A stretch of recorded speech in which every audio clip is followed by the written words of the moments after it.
والفرقان الحميد. أعوذ بالله من الشيطان الرجيم. بسم الله الرحمن الرحيم. ألف لام ميم. ذلك الكتاب لا ريب فيه هدى للمتقين. صدق اللہ العظیم.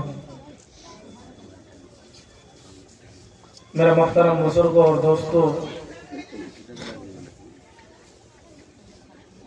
میں نے آپ لوگوں کے سامنے جو قرآن کریم کی آیت پڑھی ہے، جو کہ سورہ بقرہ کی آیت ہے، اس میں اللہ تبارک و تعالی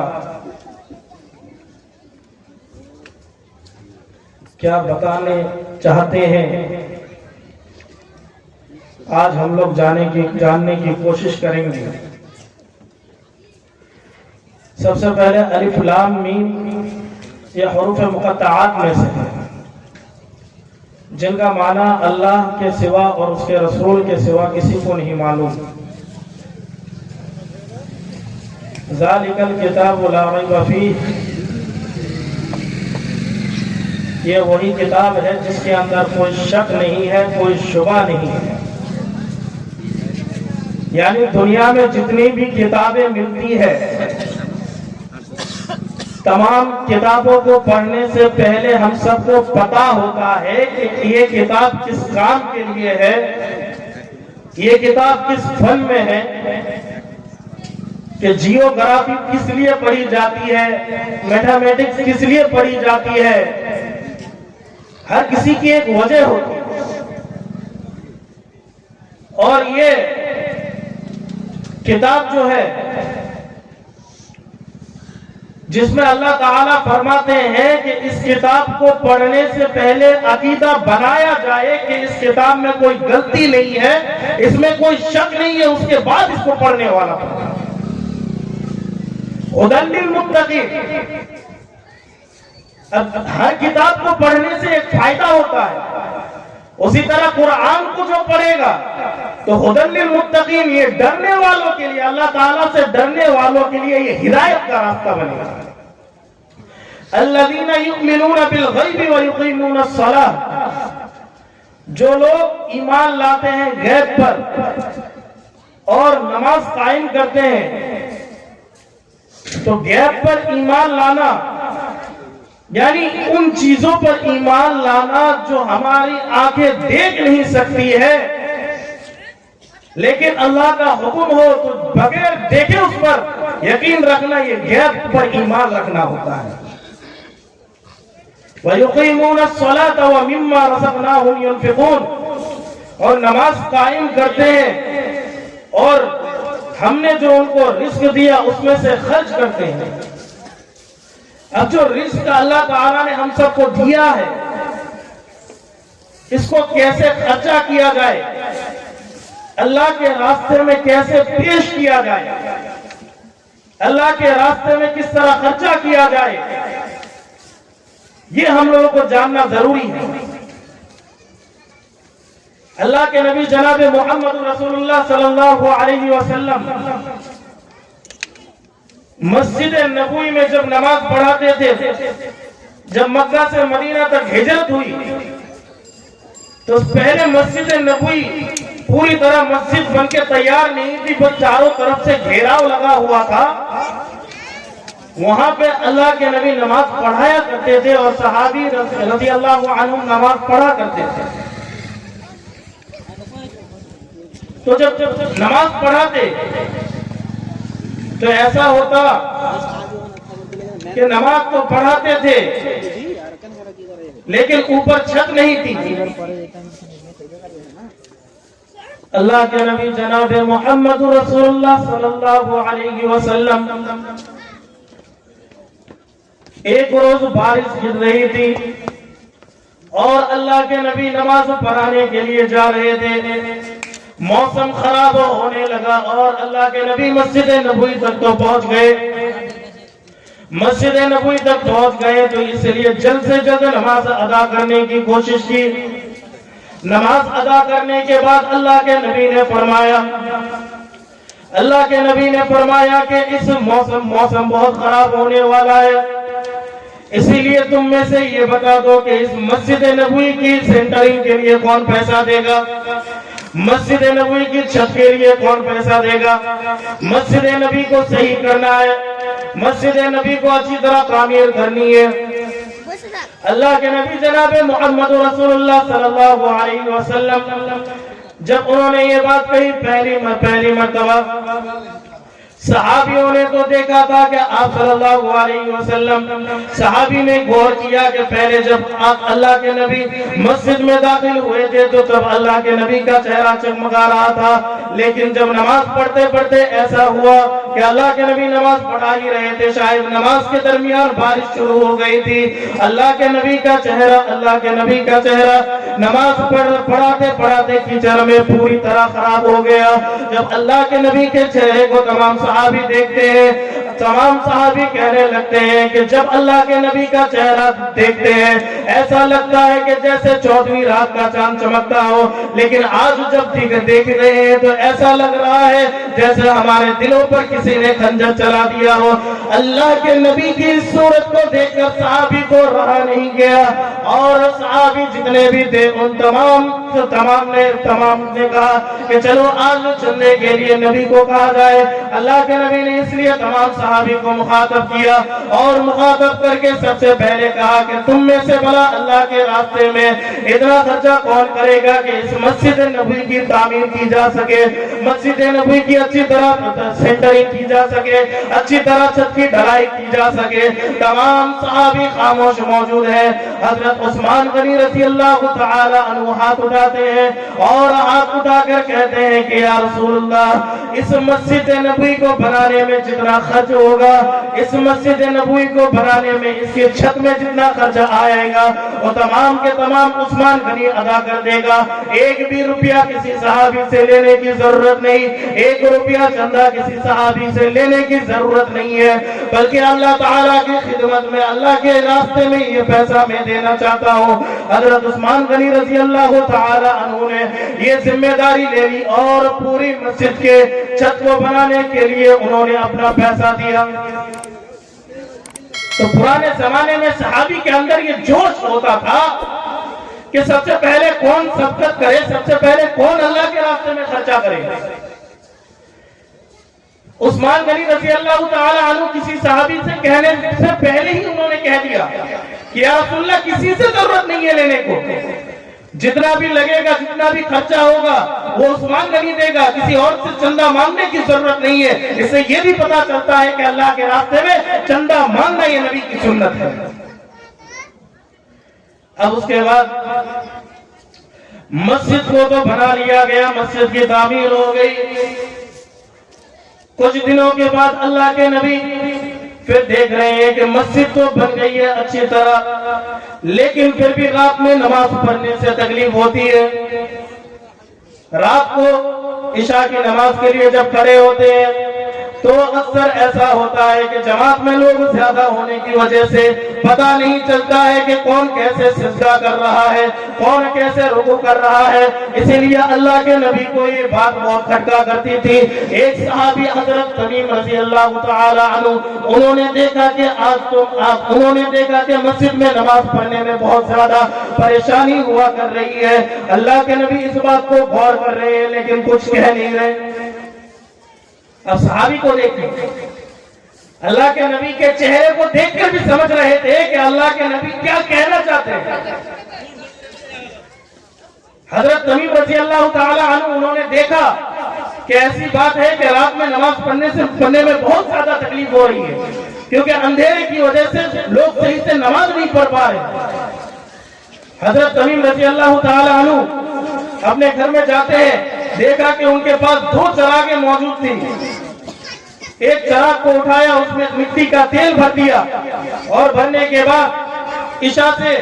تھوڑی دیر پہلے مسجد نبوی میں پہنچ گیا اور نماز کے وقت ایک کونے میں چراغ کو جلا کے رکھ دیا۔ اب صحابی بھی اندر آ رہے تھے، تھوڑی ہی دیر میں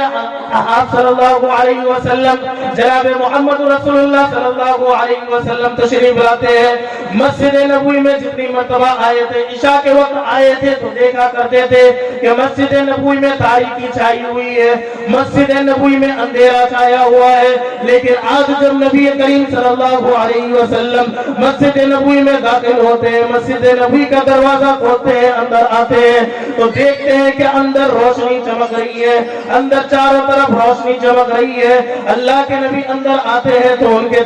کے چہرے میں ہنسی آتی ہے ان کے چہرے میں ایک مسکراہٹ آتی ہے اور صحابی رضی اللہ عنہ فرماتے ہیں کہ جب اللہ کے نبی مسکرایا کرتے تھے اللہ کے نبی جب مسکرایا کرتے تھے جب ان کی دانت نظر آتے تھے تو ایسا لگتا تھا کہ جیسے 14ویں رات کا چاند بھی اگر چمک رہا ہو 14ویں رات کی خوبصورتی کو ایک طرف رکھا جائے اور اللہ کے نبی کی خوبصورتی کو ایک طرف رکھا جائے تو تمام صحابی اللہ کے نبی کے چہرے کو دیکھنا پسند کریں گے 14ویں رات کا چاند کسی کے لیے معنی نہیں رکھتا اللہ کے نبی کا چہرہ چاند سے بھی زیادہ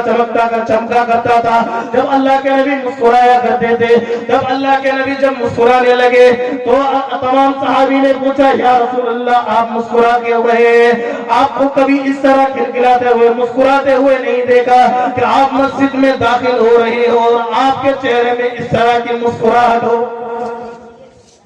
اللہ کے نبی فرماتے ہیں کہ اچھا میں مسکرا رہا ہوں اس وجہ سے کہ تم مجھے یہ بتاؤ کہ مسجد میں چراغ کس نے لگا دی یہ چراغ جو ہے یہ کس نے لا کے مسجد میں رکھ دیا حضرت تمیم رضی اللہ عنہ وہ کھڑے ہوتے ہیں اور کہتے ہیں اللہ کے نبی میرے گھر میں 2 چراغیں تھی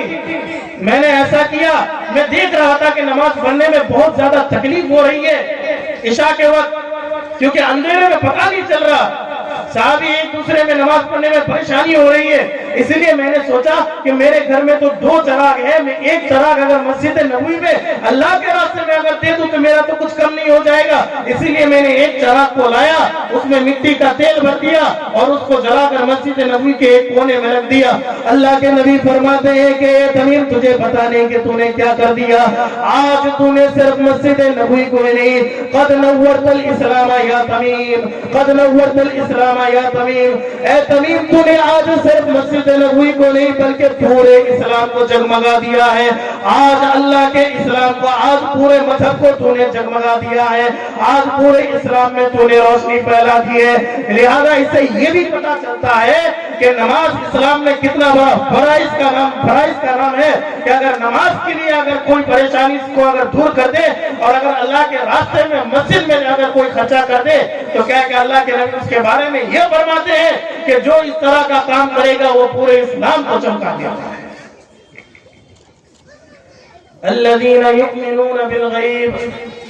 ويقيمون الصلاة ومما رزقناهم ينفقون والذين يؤمنون بما أنزل إليك وما أنزل من قبلك وبالآخرة هم يوقنون اب مومنین جو ہوتے ہیں ان لوگوں کی صفت کو ان لوگوں کے اندر کیا کیا صفات ہونے چاہیے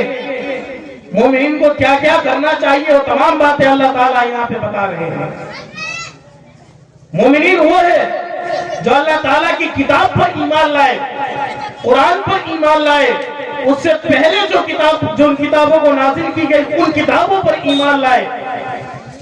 وَبِالْآخِرَةِ هُمْ يُوقِنُونَ اور آخرت پر بھی ایمان لائے کہ ہاں آخرت میں سب کو جمع ہونا ہے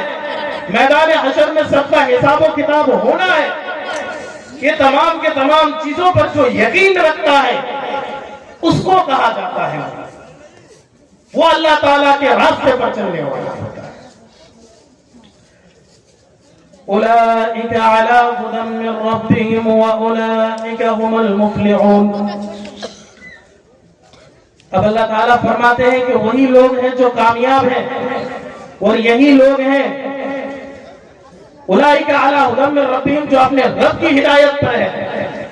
اور وہی لوگ کامیاب ہیں جو اپنے رب کی ہدایت پر ہیں بعض مفسرین نے کہا کہ اس سے مراد صحابی رضوان اللہ علیہم اجمعین ہے اور بعض مفسرین یہ فرماتے ہیں کہ جتنے بھی لوگ اس کتاب کو پڑھ کر ہدایت میں آ جائے وہ تمام اس سے مراد ہے بہرحال تو اللہ کے راستے میں کس طرح چلنا ہے، کس طرح عبادت کرنی ہے، یہ تمام کے تمام باتیں تو ہم سب کو اللہ کے نبی فرماتے ہیں، اللہ کے نبی نے ہم سب کو دکھایا، اور اس پر کس طرح عمل کیا جائے یہ اگر دیکھنا ہے تو صحابیوں کو بھی دیکھنا پڑے گا کہ اللہ کے نبی کی باتوں پر کس طرح صحابی نے بھی عمل کیا۔ ہم سب کو ایک صحابی حضرت عمر فاروق رضی اللہ عنہ، ان کا نام سب کو پتا ہے، جو اپنے زمانے میں خلیفہ گزرے۔ جب ان کو خلیفہ بنایا گیا حضرت ابو بکر صدیق رضی اللہ عنہ کی وفات کے بعد 3 دن ہوا تھا، اتنے میں ایسا ہوا کہ ایک چھوٹی سی بچی حضرت عمر فاروق کے پاس آتے ہیں اور کہتے ہیں کہ آپ امیر المؤمنین بنے ہیں، کیا آپ شریعت میں امیر المؤمنین بنے ہیں؟ کہا کہ ہاں میری بچی میں ہی بنا۔ تو اچھا کیا کام ہے، میرے پاس کیوں آئی ہو؟ وہ چھوٹی سی بچی کہتی ہے کہ یا امیر المؤمنین، اس سے پہلے حضرت ابو بکر صدیق وہ خلیفہ تھے تو ایسا کرتے تھے کہ ہمارے گھر میں ایک بھی مرد نہیں ہے، ایک بھی لڑکا نہیں ہے، میری ماں کی طبیعت صحیح نہیں رہتی ہے اور ہم جتنے بھی لڑکیاں ہیں سب چھوٹے چھوٹے ہیں، اسی لیے ابو بکر صدیق آیا کرتے تھے اور ہمارے گھر میں آ کر جو ایک بکری ہے اس کا دودھ نکال کے ہم لوگوں کو دیا کرتے تھے۔ تو ہم لوگوں نے سنا کہ آپ خلیفہ بنے ہیں، ابو بکر صدیق تو رہے نہیں، لہذا آپ کی ذمہ داری ہے کہ آپ ہمارے ساتھ آئے اور آنے کے بعد کیا ہے کہ ہمارے لیے اس بکری کے دودھ کو نکال دے تاکہ ہمارا اس میں گھر چل سکے۔ حضرت امیر المؤمنین عمر فاروق رضی اللہ تعالی عنہ، انہوں نے نہ کچھ سوچا نہ سمجھا، ان کے ساتھ چل دیے، اور جانے کے بعد اسی طرح جس طرح ابو بکر صدیق اس بکری کا دودھ نکال کے ان کو دیا کرتے تھے، اسی طرح عمر فاروق رضی اللہ عنہ انہوں نے بھی دودھ نکال دیا، اور دودھ نکالنے کے بعد ان کو دے دیا۔ عمر فاروق رضی اللہ تعالی عنہ یہ کوئی عام صحابی نہیں بلکہ اپنے زمانے کے خلیفہ ہیں۔ اور خلیفہ کس کو کہا جاتا ہے؟ خلیفہ وہ ہوتے ہیں جو اللہ تعالیٰ کے راستے میں، شریعت میں تمام نظام کو سنبھالے اور اللہ تعالیٰ کے راستے میں خرچ بھی کرے، اللہ تعالیٰ کے راستے میں چلے بھی، اور لوگوں کو بتائے کہ کس طرح نظام میں چلنا ہے۔ تو میرے محترم بزرگوں، دوستو، ہم سب کو ان تمام باتوں سے سیکھ لینی چاہیے، ہم سب کو ان تمام باتوں پر عمل کرنا چاہیے، اور قرآن کریم کی زیادہ سے زیادہ تلاوت کرنی چاہیے تاکہ ہم سب کو پتا چلے کہ اللہ تعالیٰ کے اس میں کیا کیا احکام موجود ہے، اللہ تعالیٰ نے ہم سب کو کیا کیا حکم ادا کیا ہے۔ ان تمام باتوں پر اللہ تعالیٰ ہم سب کو عمل کرنے کی توفیق عطا فرمائے۔ اللہ تعالیٰ ہم سب کو راہ اہدنا الصراط المستقیم پر چلنے کی توفیق عطا فرمائے۔ میں یہاں سے اپنی تقریر ختم کرتا ہوں۔ وما علینا الا البلاغ۔